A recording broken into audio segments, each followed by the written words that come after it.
हाँ, तो प्यारे विद्यार्थी, आज अपन एग्रीकल्चर का जो चैप्टर नंबर 10 है, जिसका नाम है केंचुआ, उस केंचुए के बारे में अध्ययन करेंगे। ठीक है, सबसे पहले अपन जाने तो केंचुआ कौन से संघ का प्राणी है। तो केंचुआ जो है वो एनीलिडा संघ का प्राणी है। ठीक है, एनीलिडा संघ में इस केंचुए को क्यों रखा गया है, तो उसका एक अपन समझे। तो केंचुए का जो शरीर होता है, उस शरीर की संरचना में जब अपन अध्ययन करेंगे तो उस अध्ययन के अनुसार अपने को पता चलेगा कि उसके शरीर के ऊपर क्या पाए जाते हैं, खंड पाए जाते हैं, और इस खंड की वजह से इस प्राणी को एनीलिडा संघ में रखा गया है। ठीक है, अब अपन आगे बात करें इसका। और तो केंचुआ जो है वो केंचुआ विश्व के अंदर,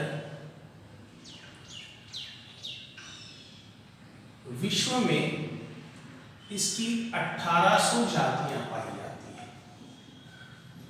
इस 1800 जातियों में से 40 जातियां अपने भारत में पाई जाती हैं। कितनी जातियां? 40 जातियां। इस 40 जातियों में से अपन जिस केंचुए का अध्ययन करने वाले हैं इस चैप्टर में, उसका वैज्ञानिक नाम है फेरिटीमा पोस्टुमा।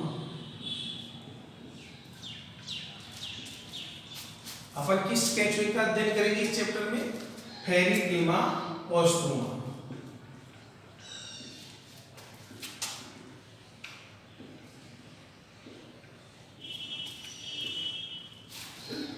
पोस्टुमा का अध्ययन करने वाले हैं। ठीक है, इसे सामान्य भाषा में, केंचुए को सामान्य भाषा में अपन मिट्टी का कृमि भी कहते हैं। केंचुए को सामान्य भाषा में क्या कहा जाता है? मिट्टी का कृमि भी कहा जाता है। तो देखो, थोड़ा सा इंट्रोडक्शन हो गया केंचुए का, फिर से अपन एक बार देख लें। ये एनीलिडा संघ का प्राणी है। विश्व में इसकी 1800 जातियां पाई जाती हैं, जिनमें से अपने भारत देश के अंदर 40 जातियां पाई जाती हैं। इस चैप्टर में अपन फेरिटीमा पोस्टुमा नामक जो केंचुआ है, जिसका वैज्ञानिक नाम है, उसके बारे में अपन अध्ययन करेंगे, और इसे मिट्टी का कृमि भी कहते हैं। ये 4 बातें अपन को विशेष रूप से ध्यान रखना है। अब अपन आगे इसकी चर्चा करें तो सबसे पहले अपन इसका वर्गीकरण थोड़ा सा देख लें। तो इसका वर्गीकरण किस प्रकार से है? तो संघ तो अपन पहले बता चुके हैं। यहाँ पर कौन से संघ में आता है? एनीलिडा में आता है। ठीक है,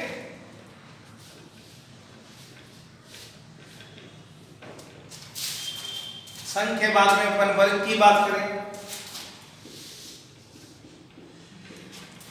तो वर्ग कौन सा है इसका? ओलिगोकीटा।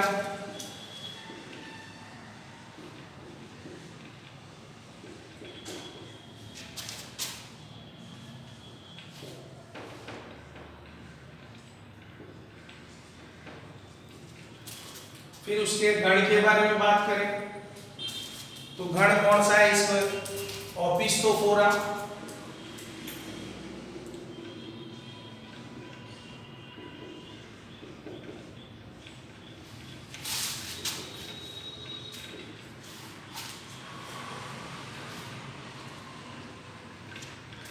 ओपिस्थोफोरा में रखा गया है।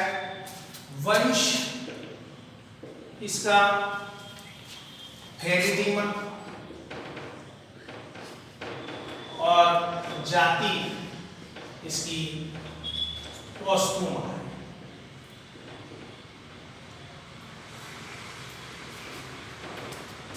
तो इसका वर्गीकरण हो गया संघ एनीलिडा, वर्ग ओलिगोकीटा, गण ओपिस्थोफोरा, वंश फेरेटिमा और जाति ओस्थुमा। ठीक है, ये इसका वर्गीकरण है केंचुए का। अब केंचुए के बारे में आगे अध्ययन करें तो केंचुए की प्रकृति कैसी होती है, ठीक है, उसका आवास कैसा है, उसके बारे में अपन अध्ययन करेंगे। प्रकृति एवं आवास स्थान। तो केंचुए की प्रकृति कैसी है, आवास स्थान किस प्रकार का है, उसके बारे में अपन देखेंगे।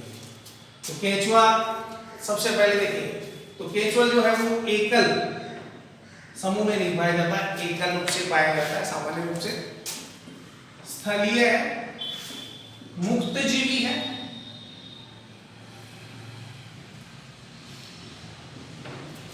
स्थलीय है, मुक्त जीवी है तथा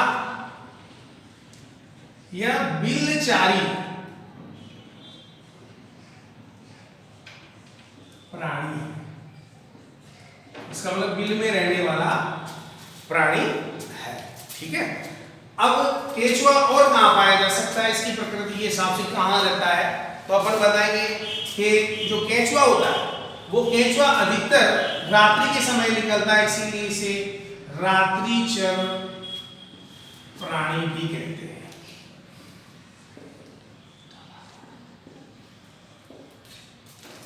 क्या कहेंगे, रात्रिचर प्राणी भी कहेंगे। नेक्स्ट बात करें कहां पाया जाएगा, इसका आवास कहां है, तो जो नम भूमि होती है या नम मिट्टी में पाए जाते हैं। ठीक है, जहां ह्यूमस हो, तो ह्यूमस किसे कहते हैं, इसकी बात कर ले।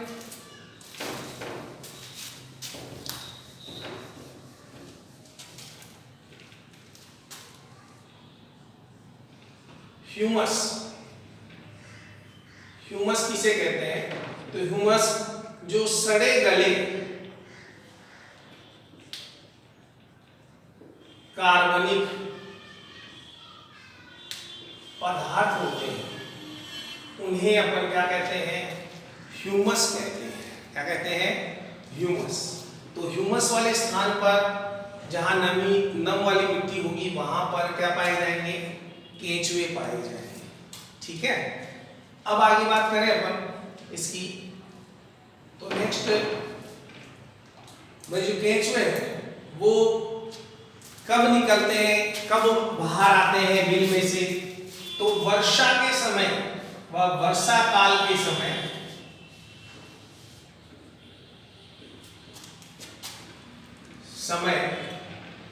ये बिल से बाहर आते हैं।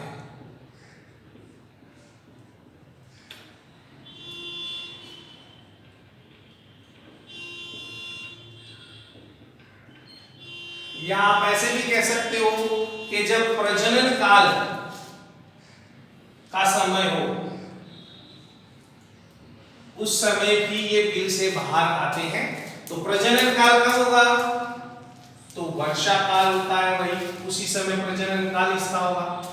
ठीक है, और उस समय रात्रि होगी, इसका मतलब वो रात्रिचर के रूप में अपन ने यहाँ पर देखा था, वह रात्रिचर प्राणी है, ये भी यहाँ पर क्लियर हो जाएगा अपना। ठीक है, तो वर्षा के समय ये बिल से बाहर आते हैं, उस समय का जो समय काल होता है उनका प्रजनन काल के रूप में मानते हैं, और वो रात्रि के दरमियान बिल से बाहर निकलते हैं, इसीलिए उसे रात्रिचर प्राणी कहते हैं। ठीक है, अब अपन उसके केंचुए की बाह्य संरचना का अध्ययन करेंगे।